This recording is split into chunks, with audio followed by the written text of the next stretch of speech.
Hello again, welcome back, and if it's your first time here, welcome. I am super happy that you're here. My name is Shane Kohler. I teach awesome stuff about relationships, and in today's video, we are gonna talk about attraction. So picture this. You're on a date with someone. On paper, they're the perfect person. They're kind, they're consistent, they're considerate, they're available, they make the effort, they really wanna see you and get to know you. They have a good job, they're good looking. On paper, they're the perfect person. They check all your boxes. The only problem is you're not attracted to them. And as the relationship continues to move forward, the anxiety and the frustration around this starts to build. You start to feel really worried or concerned that you don't have the attraction that you think you're supposed to have. You don't want to waste your time. You don't want to lead anybody on. And you're wondering, do I really need to be physically attracted to this person? And should I just cut my losses now before it gets worse? Well, if that's the question you're asking yourself, then you are in the right place, because in this video, I'm going to give you the real answer to that question. I'm going to break down the 3 phases of attraction and tell you exactly what each phase means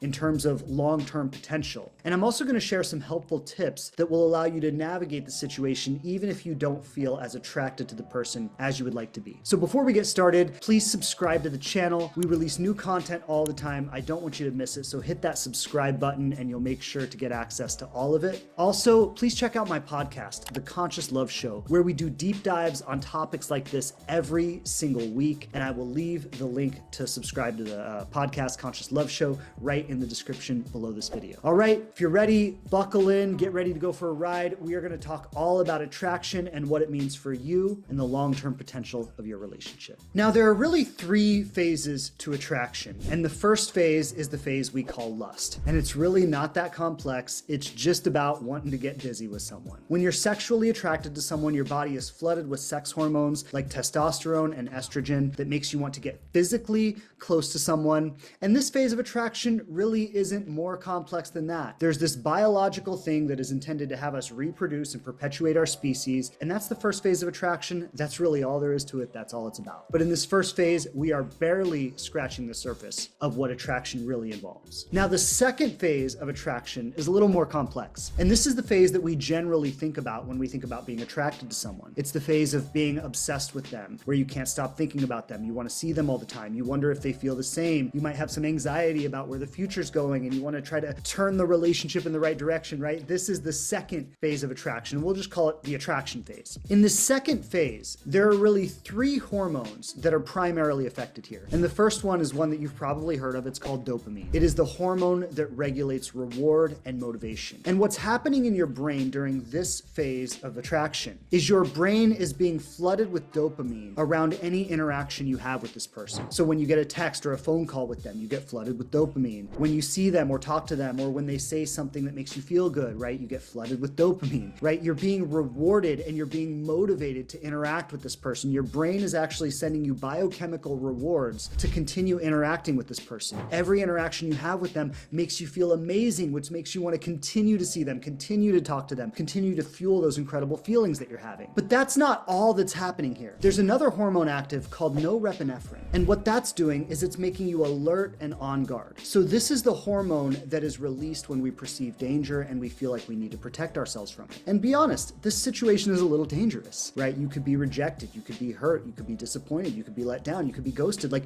different things could happen here, right? And so you're alert, you're on guard, you're a little bit nervous, you have a little bit of anxiety, you're worried about, do they feel the same way? Are they thinking about me? Are they seeing someone else? Are they losing interest? And you're trying to anticipate where this might go and trying to control it in a certain way to make sure it works out in your favor, right? So this hormone that has you alert, on guard, aware of danger, trying to protect yourself is also active. And at the same time, you're experiencing a decrease in the hormone serotonin. And what serotonin does is, this is the thing that generally makes us feel happy, at ease, relaxed, comfortable, safe within our own bodies. So if you look at what's happening in your brain during the second phase of attraction, you're being flooded with dopamine and being motivated to continue seeking and interacting with this person. In addition, your sense of awareness and alertness and like nervousness is heightened as you try to protect yourself from any potential pain that this relationship might cause you, while at the same time, you're experiencing an overall deregulation in your system as your serotonin is lowering, making you feel less at ease, less comfortable, less safe, and making this whole experience a little more nervous and anxiety and inducing. Now, not to be unromantic, But unfortunately, this experience that I'm describing is what most people think falling in love is. And when we feel this intense cocktail of hormones and emotions around a new relationship, we think that we're falling in love with the person. Unfortunately, this has nothing to do with actual love, nor does it signify any real potential for the relationship long term. It's simply a reaction you're having to the experience of getting to know this person, and it doesn't mean any more than that. Something else that's important to note about this attraction phase is that it doesn't last forever. Inevitably, it has a shelf life, and over time, these hormones get released less and less, and your body returns to a normal state of operating. When you look at the brain scans of people who appear to be in love, they reflect the brain scans of people who are suffering from severe addiction or mental illness. So this heightened state of attraction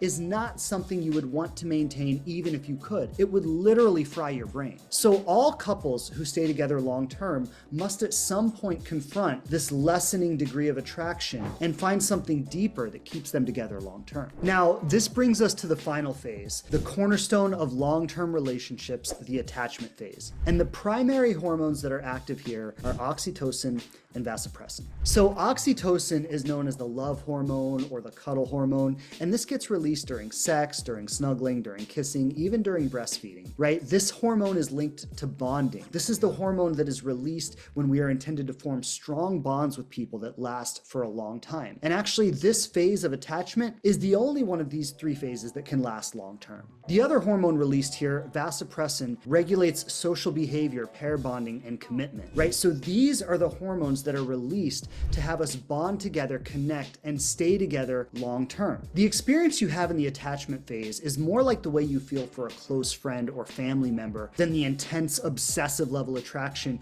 you feel for a lover. And even couples who stay together long term and work really hard to have an amazing sex life and amazing romance in their relationship, day to day, they often feel more like best friends than like lovers. And they still have this opportunity to create that sexy romance in their relationship when they put the work in to do so. Now, to answer the question, do you have to be incredibly physically attracted to someone to have a long-term successful relationship? And the answer to that question is actually no. In truth, you can get to the exact same attachment phase. You can land in the exact same place with someone, even if you never had that intense attraction in the beginning. And another thing to consider is that a lot of people don't necessarily experience a lot in the lust or the attraction phases for a myriad of different reasons, but they can still form those deep, strong attachments. And they will often find that as they form that deep, secure attachment with someone, they are then able to be more lustful and attracted to them once they feel the safety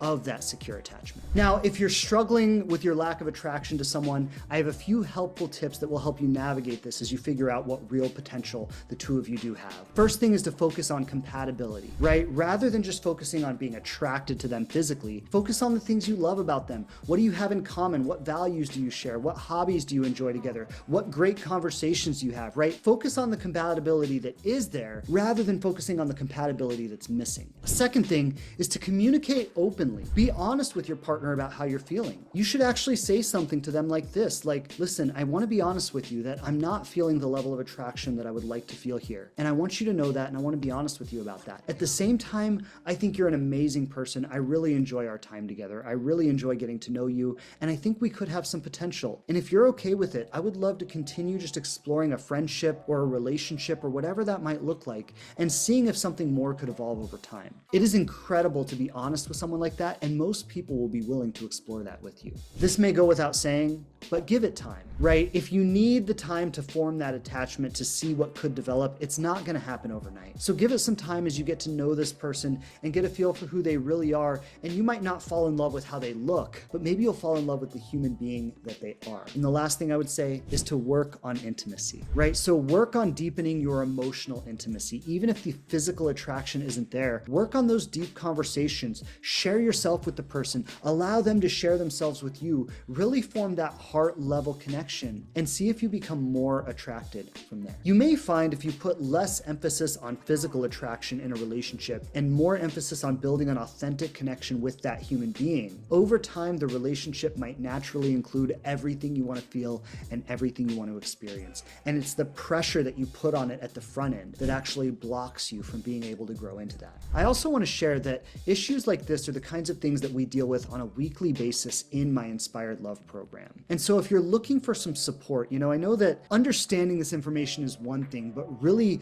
working with it in your real life in a real way is another thing entirely. And I understand that even as you understand these ideas, you may struggle to implement them in your life. And that's why we often need support and coaching and guidance as we go through something like this. So if you'd like to work closely with me, where I can really support you in navigating this situation, that's exactly what the Inspired Love program is for. And I would love for you to take the opportunity to learn a little bit more about it and find out if it's right for you. So in the description below this video, I'm going to leave a link for you to apply for the program, book a free discovery call, find out if this is the right thing for you. It costs nothing to jump on a call and find out, but it could mean everything for your future if you take this leap. I again just want to say thank you so much for being with me today. I hope this video was helpful for you. I would love it if you share it with someone or leave a comment below. Most of all, please subscribe to the channel, check out the podcast so we can continue to connect and I can continue to share this amazing information with you that I know is going to be so helpful and powerful as you continue to navigate all the challenges in your love and dating life. So thank you so much for being with me today, sending you lots of love, and I'll see you back here in the next video. Many blessings.